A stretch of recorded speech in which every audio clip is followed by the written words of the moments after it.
Oke, baik Pak. Perkenalkan nama saya Gabriel Nasisnaga. Saya dari NIM 12 S25021. Di sini saya akan menjelaskan tentang mind map legal privacy and ethical issue in computer security yang telah kami buat dari kelompok 6. Di bagian pertama main ini kita akan membahas tentang aspek hukum dari temanya itu tadi legal privacy and ethical issue in computer security. Yang dimana ketiga aspek ini berbicara tentang keamanan komputer. Ketiganya ini saling berkaitan karena keamanan komputer bukan hanya soal teknologi, tapi juga soal tentang hukum, perlindungan privasi, dan perilaku etis dalam menggunakan teknologi. Oleh karena itu, kami dari kelompok 6 telah merancang menjadi ada 5 poin penting yang akan kita bahas. Yang pertama itu ada isu legal hukum, yang kedua kejahatan komputer atau cybercrime, yang ketiga ada tentang isu etika, lalu ada isu privacy, dan ada juga tentang kontrol keamanan. Untuk bagian pertama dari menu ini kita akan membahas tentang aspek hukumnya. Isu hukum ini muncul karena aktivitas digital sekarang tidak lepas dari aturan pemerintah. Pengguna internet, perusahaan, maupun pengembang software harus mengikuti aturan hukum yang berlaku yang diberikan oleh pemerintah agar tidak menimbulkan masalah atau perpecahan. Meme ini menampilkan alasan mengapa kita harus mempelajari isu legal ini, yaitu tentang untuk mencegah ini untuk mencegah dan menyelesaikan masalah di berbagai aktivitas, terutama di dunia digital, agar kita dapat memahami batasan dan larangan hukum untuk mencegah tindakan yang dapat berujung pada denda, pidana, pidana penjara, ataupun kerugian finansial. Namun penegakan hukum dalam dunia digital ini memiliki banyak kesulitan, diantaranya itu kayak identitas pelaku itu sulit ditentukan. Lalu bukti digital itu sebenarnya gampang dihapus, cuman masih ada jejaknya gitu. Lalu kejahatan bersifat lintas negara, karena kan kita ini internet ya, dia internasional, jadi tidak hanya di sesama Indonesia aja, bisa aja ke luar negeri, bahkan antar benua juga bisa. Lalu definisi kejahatan itu berubah-ubah, kayak misalnya skemi sekarang itu udah berubah-ubah, kayak lip phishing dulu itu kan dia lebih kayak ke kita mendapatkan uang tunai dari sebuah artis, tapi sekarang itu dia lebih kayak ke keluarga kita ada yang sakit lalu dia minta transfer lebih ke situ. Lalu Mindmap kami ini juga mencantumkan undang-undang yang berhubungan dengan keamanan komputer seperti UU ITE yang mengatur informasi digital dan transaksi elektronik. Ini ada juga UU PDP atau perlindungan data pribadi yang dimana mengatur penggunaan dan pengamanan data pribadi. Selain itu, isu hukum ini juga mengkaitkan tentang perlindungan kekayaan intelektual yang dimana akan melindungi hak cipta atau merek dagang atas hasil karya atau inovasi. Contoh kasusnya itu kayak ini, kami sudah membuat contoh kasusnya kayak Les Copy Production mengklaim hak cipta dari video streaming Winda Basudara yang menggunakan game Upin Ipin karena adanya musik latar game tersebut yang sudah terdaftar dalam hak ciptanya. Contoh ini menunjukkan bahwa penggunaan karya digital tidak boleh sembarangan, harus ada izinnya, harus tidak boleh sembarangan lah intinya kita gunakan. Isu hukum juga mencakup antara lain yang disebutkan dalam MM seperti kayak kebijakan menggunakan jaringan atau perangkat kantor, lalu larangan mengunduh software ilegal, dan larangan mengakses situs tertentu. Itu terdapat di kontrol keamanan sebenarnya, cuman ini dia terdapat di isu legal juga karena itu sebuah kebijakan yang dilakukan oleh sebuah perusahaan tersebut. Lalu yang kedua ada tentang privacy isu atau isu privasi. Di isu privasi ini, di bagian kedua ini, privasi berhubungan dengan bagaimana data pribadi itu dikumpulkan, digunakan, disimpan, dan dilindungi. Jadi privasi ini menjadi sangat penting menurut saya karena setiap aktivitas digital selalu meninggalkan jejak data. Kayak misalnya kita login ke sebuah website gitu kan, data-data kita itu sebenarnya tersimpan di dalam website itu. Jadi segala pergerakan-pergerakan kita, misalnya kita mau mengakses sebuah web, itu juga ada data-datanya. Jadi menurut saya ini sangat penting isu privasi ini, yang dimana akan terjadi ada 3 poin penting di sini di dalam isu privasi, yaitu ada tentang ancaman privasi, yang akan memungkinkan si pengguna atau si user itu akan menerima sebuah ancaman seperti pencurian data, tracking tanpa izin, spyware, penyalahgunaan pengguna, penyalahkan penyalahgunaan penggunaan. Lalu di subbab yang kedua kami ada masukan tentang kontrol dan perlindungan privacy, yang dimana ini tentang kebijakan privasi, hak pengguna, keamanan data, dan regulasi resmi yang mengatur perlindungan privasi. Lalu ada di tentang kriptografi dan hukum, yaitu teknik untuk melindungi data. Dalam menu ini disebutkan bentuk-bentuk kriptografi itu seperti enkripsi, hashing, tanda tangan, dan aturan hukum. Menu ini juga menghubungkan kriptografi dengan hukum, karena penggunaan kriptografi ini sering terkait regulasinya seperti aturan keamanan data dan perlindungan informasi. Dengan memahami isu privasi, diharapkan si user itu kita dapat mengetahui bagaimana cara data kita itu tidak dapat disalahgunakan, serta cara-cara melindungi data tersebut melalui teknologi dan aturan. Lalu yang ketiga ada tentang isu etika. Di isu etika ini kita itu membahas tentang bagaimana seseorang itu seharusnya bertindak dalam penggunaan komputer dan teknologi. Berbeda dengan hukum, etika tidak bersifat memaksa tetapi menjadi pedoman moral dan profesional bagi si pengguna tersebut. Di Mendep ini kami menunjukkan bahwa etika itu tidak universal. Artinya standar etika itu berbeda-beda tergantung wilayah dan budaya masing-masing, bahkan termasuk juga agama. Karena itu, organisasi internasional membuat kode etik profesional yang juga yang sudah kami tampilkan juga di dalam Mendep ini. Seperti IEEE, nih, kode etik profesional. IEE atau Institute of Electrical and Electronic Engineers, yang dimana isinya itu tentang integritas tanggung jawab publik. Lalu ada ACM, Association for Computing Machinery, yang dimana di sini menghindari bahaya, menghormati privacy, dan juga jujur. Lalu ada Computer Ethic Institute dengan panduan seperti Ten Commandments of Computer Ethics, yang dimana di situ jangan mencuri data, jangan mengintip file orang lain, dan gunakan komputer secara bertanggung jawab. Selain itu, MyMap ini kami juga menampilkan bahwa etika juga berlaku untuk pengembangan software, yang dimana membuat software yang aman, tidak merugikan pengguna, dan tidak memanfaatkan kelemahan untuk keuntungan pribadi. Dalam etika juga kami menjelaskan tentang rekayasa sosial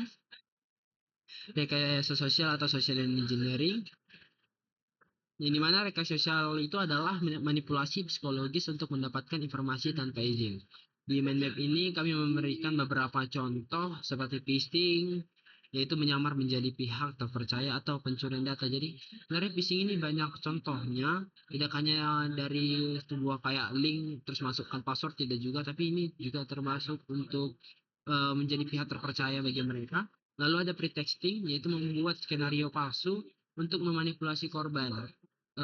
Ini sebenarnya udah ada contohnya banyak sekali. Ini biasanya si pelaku target utamanya biasanya itu adalah orang lanjut usia, karena seperti yang kita ketahui sendiri, orang lanjut usia ini tidak mendapatkan sepenuhnya edukasi tentang teknologi, sehingga mereka tidak terlalu aware terhadap yang mereka dapatkan. Jadi mereka asal misalnya mereka mendapatkan informasi kayak telepon dari keluarganya, misalnya keluarganya kecelakaan terus ditransfer 20 juta, itu mereka langsung transfer aja tanpa mereka tahu sebenarnya siapa yang menelpon itu, karena mereka kurangnya edukasi tentang hal tersebut. Lalu ada juga di sini kami sebutkan baiting, yaitu memberikan umpan seperti hadiah palsu agar korban memberikan informasi atau menggunakan malware. Jadi ini sebenarnya juga sudah banyak contohnya, kayak artis Baim Wong itu sering sekali menjadi salah satu pemicu atau menjadi salah satu agar si korban itu dapat memberikan data-data pribadinya mereka. Jadi kayak saya sendiri pernah mendapatkannya, kayak si Baimong ini memberikan uang tunai 12 juta kepada saya, namun saya harus mengirimkan data-data saya seperti KTP, kartu keluarga, dan lain-lain, agar katanya si pelaku itu akan dapat mengirimkannya ke rumah saya dengan aman dan selamat. Ini nih termasuk di dalam baiting ya teman-teman. Lalu di sini juga kami menekankan bahwa etika diperlukan agar teknologi digunakan dengan benar dan agar pengguna dapat menghindari tindakan yang tidak etis. Lalu kami ada juga memasukkan tentang cybercrime, yaitu kejahatan komputer. Cybercrime adalah kejahatan yang dilakukan menggunakan komputer atau internet. Di menu ini kami menampilkan beberapa tantangan dalam menghadapi cybercrime seperti serangan cyber, pencurian data, deepfake, dan manipulasi digital, ransomware atau penggunaan AI oleh pelaku, serta kurangnya edukasi keamanan cyber. Sebagai tambahan di menu ini kami memberikan contoh serangan seperti kayak phishing, seperti yang sudah kita bahas tadi di sebelumnya, lalu serangan di DOS yang membanjiri. Ini sebenarnya lebih akan kita bahas di kontrol keamanan, cuman akan kita bahas juga di sini yang membanjiri server dengan trafik palsu agar menjadi lambat atau tidak dapat diakses. Lalu di sini juga kami ada kayak contoh serangannya itu ada brute force yang mencoba banyak kombinasi password secara otomatis. Lalu di bagian cybercrime kami memberikan gambaran bahwa kejahatan digital sangat beragam dan terus berkembang mengikuti teknologi yang ada di situ. Jadi kayak misalnya kalau di tahun 2000-an itu seringnya lebih kayak ke sebuah artis memberikan uang tunai kepada fans-fansnya mereka, tapi mereka harus mencantumkan kayak nah, seperti yang kayak saya katakan tadi kayak nomor KTP, foto mereka dengan KTP segala selfie, dan itu akan disalahgunakan untuk sebagai pinjol, pinjaman online, ataupun bahkan sebagai jaminan mereka untuk membeli sesuatu gitu. Tapi kalau yang sekarang ini kejahatan yang paling sering itu sebenarnya lebih ke phishing, apalagi kita sebagai remaja, kami sebagai remaja ini banyak sekali kayak situs-situs atau website-website yang memberikan seperti kayak diamond gratis, lalu ada seperti kayak memberikan uang elektronik secara gratis dan itu biasanya kami disuruh menginputkan akun email kami dan passwordnya. Yang dimana ketika kita menginputkan email dan password kita, si pelaku akan dapat mengaksesnya itu dengan sangat gampang ke berbagai situs ataupun aplikasi dompet digital. Lalu yang kelima, yang terakhir itu adalah tentang kontrol keamanan. Di kontrol keamanan ini, kami membuat ada beberapa poin-poin penting. Yang pertama akan kita bahas itu adalah ini, kebijakan pengguna yang diterima atau AUP. AUP itu artinya Acceptable Use Policy, yang dimana di sini akan dijelaskan tentang aturan penggunaan internet, email, perangkat kantor, dan juga jaringan. Dan akan juga dibahas tentang larangan mengunduh software ilegal akses situs tertentu. Karena kenapa dibilang ini? Karena ketika kita memasuki sebuah website atau sebuah situs, semua data-data kita itu akan tersimpan di situs tersebut. Jadi kalau misalnya kayak kita mengaksesnya itu secara ilegal, maka si pelaku itu akan sangat gampang mendapatkan informasi kita karena tidak ada keamanan di dalam website tersebut. Lalu yang kedua ada tentang kebijakan kata sandi. Di sini saya membuat dua subbabnya. Yang pertama itu tentang menggunakan minimal 8 sampai 12 karakter dengan kombinasi huruf besar kecil. Sebenarnya hal ini juga dapat diakali dengan yang namanya ada brute force attack. Namun kita juga dapat membuat si pelaku itu menjadi sangat susah. Misalnya itu kan sering sekali orang yang membuat password itu seperti kayak namanya lalu tanggal lahirnya. Sebenarnya bisa, cuman kita harus mengkombinasi juga di dalam nama Gabriel itu. Misalnya G4BR1 3L. Karena itu akan sangat mempersusah si pelaku dalam mencoba banyak kombinasi. Ini juga sudah pernah kami lakukan di dalam project kami di saat kelas 12, itu di dalam materi cyber security, yang dimana kami menggunakan Kali Linux sebagai operasi sistemnya, dan kami melakukan brute force attack, yang dimana kami mencoba kombinasi password dari angka 1 sampai 8, yang dimana itu hanya dapat atau ditebak hanya dalam waktu 5 menit saja. Itu angka 1 sampai 8, dan saya juga pernah mencoba mengkombinasikan angka dari Gabriel lalu angka tanggal lahir saya, dan itu sebenarnya misalnya password saya itu kayak saya katakan tadi Gabriel 1610, baru yang saya buat di kombinasi datanya itu misalnya Gabriel 1 sampai angka 0.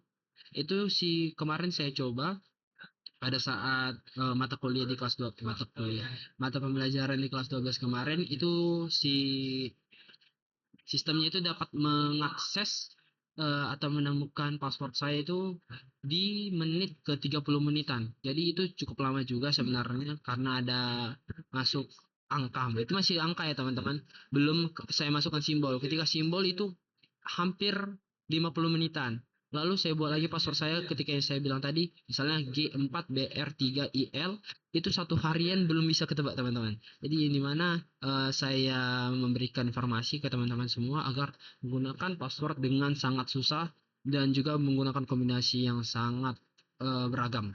Lalu kalau misalnya kita sering lupa tentang password kita, kita juga dapat melakukannya perubahan berkala. Jadi misalnya agak susah kan memang sebenarnya G4BR31IL. Jadi kita bisa menggunakan sebenarnya Gabriel 16 untuk bulan ini. Terus bulan depan Gabriel 1610 atau mungkin namanya diganti. Jadi perubahan berkala ini juga menjadi salah satu peluang bagi kita agar tidak dapat diakses akun kita secara sembarangan. Lalu di subbab yang ketiga kami ada menjelaskan tentang edukasi. Di mana di edukasi ini di sini akan saya lebih jelaskan lagi tentang contoh serangan. Di contoh serangan ini yang pertama ada tentang pembobolan. Di sini saya membuat IP address. Kenapa? Di pembobolan ini seperti yang sudah kami lakukan di kelas 11 kemarin di SMK Telkom 1 Medan, kami melakukan yang namanya pembobolan melalui IP address yang telah di loginkan oleh si user ke dalam jaringan lokal kami. Misalnya si user itu jadi si user itu masuk ke dalam IP kami, lalu kami meng-scan IP-nya itu dengan menggunakan Nmap di dalam operasi sistem Kali Linux. Lalu kami juga memantau si pergerakan dari si user itu dengan dengan mengeceknya di WhatsApp. Jadi sebenarnya yang lebih penting itu dia di dalam fitur Nmap-nya ini, karena ketika di Nmap-nya ini kita dapat menemukan si user itu dapat banyak informasi dari si user. Misalnya kalau nmap-min-o itu dia akan menampilkan berbagai operasi sistem yang telah digunakan si user. Misalnya Windows 7 dengan RAM-nya sekian sekian sekian itu akan dimunculkan di dalam nmap-min-o yang ada terdapat di Kali Linux tersebut. Lalu min-a ada juga min-sv yang dimana semua port-port dari si laptop itu akan termunculkan di dalam Nmap di Kali Linux tersebut. Jadi si pelaku akan sangat gampang dalam mengakses ataupun meremote server dari laptop kita, sehingga mereka akan sangat bebas dalam menggunakan data-data kita untuk berbagai program atau perilaku-perilaku mereka untuk mengakses sebuah situs ataupun aplikasi ataupun dompet digital kita. Lalu yang kedua ada namanya phishing. Serangan phishing ini sebenarnya bukan lebih ke serangan, lebih kayak ancaman sebenarnya. Di phishing ini sebenarnya tujuannya itu si penipu itu ingin mendapatkan data-data kita. Data-data kita yang akan digunakan, yang akan mereka gunakan untuk misalnya sebenarnya saya sudah pernah juga melakukan phishing ini. Jadi saya melakukan phishing sebuah website. Di website ini saya membuat kayak misalnya si korban itu akan mendapatkan diamond gratis Free Fire gitu misalnya. Tapi si user itu harus menginputkan email dan password Facebooknya yang akan terkait di Free Fire-nya. Jadi ketika mereka sudah menginputkannya, saya akan langsung mengganti semua, misalnya kayak emailnya langsung saya ganti dan juga passwordnya. Jadi itu sebenarnya lebih kayak saya ingin merebut akunnya mereka di phishing ini. Lalu yang ketiga itu ada DDoS. DDoS ini distribute denial of service. Yang dimana di DDoS ini juga sudah pernah kami lakukan pada saat kelas 12. Ini menggunakan Kali Linux juga. Ini dia lebih kayak membuat traffic palsu sehingga layanan menjadi lambat. Layanan yang dimaksud di sini adalah misalnya laptop si user itu menjadi lambat karena dipenuhi dengan sampah-sampah yang ngespam terus, yang membuat sehingga si laptop itu menjadi lambat ataupun bisa menjadi rusak, yang dimana si user akan mendapatkan kehilangan data ataupun akan kehilangan informasi-informasi yang ada di dalam datanya mereka. Lalu yang keempat itu adalah brute force attack. Ini sudah saya jelaskan tadi. Itu adalah tentang mencoba banyaknya kombinasi password secara otomatis, yang dimana yang paling susah itu adalah ketika kita mengkombinasikan berbagai banyak simbol, angka, dan huruf agar si brute force ini sangat lama atau bahkan mungkin tidak dapat mereka tidak dapat mereka akses gitu. Tapi kalau misalnya kita menginputkan misalnya huruf, angka, simbol itu sebenarnya kemungkinan besar 80% dapat saya katakan si pelaku tidak akan menebak tidak dapat menebak password kita. Karena apa? Karena biasanya kalau misalnya dia sudah terlalu lama atau menebak-nebaknya itu akan bakalan program sistemnya mereka itu akan langsung ngedown sendiri karena mereka telah mencobanya terlalu lama. Eh Keseluruhan Mindmap ini kami menggambarkan bahwa keamanan komputer itu tidak hanya soal teknologi, tetapi merupakan juga kombinasi antara aturan hukum yang mengatur penggunaan teknologi, lalu juga tentang perlindungan privasi yang menjaga data pengguna dan etika yang membentuk perilaku pengguna dan profesional IT. Dengan memahami ketiga aspek ini sebenarnya kita dapat menciptakan lingkungan digital yang lebih aman, bertanggung jawab dan sesuai aturan. Yang dimana kalau dari saya sendiri yang lebih ditekankan itu sebenarnya adalah tentang edukasi agar si pengguna atau si user dapat menganalisis segala resiko dan ancaman yang akan diterimanya ketika mereka mengumpulkan data-data pribadi si usernya mereka atau pelanggannya mereka. Jadi sekian dari saya Gabriel Mesinaga dari Prodi Sistem Informasi. Terima kasih.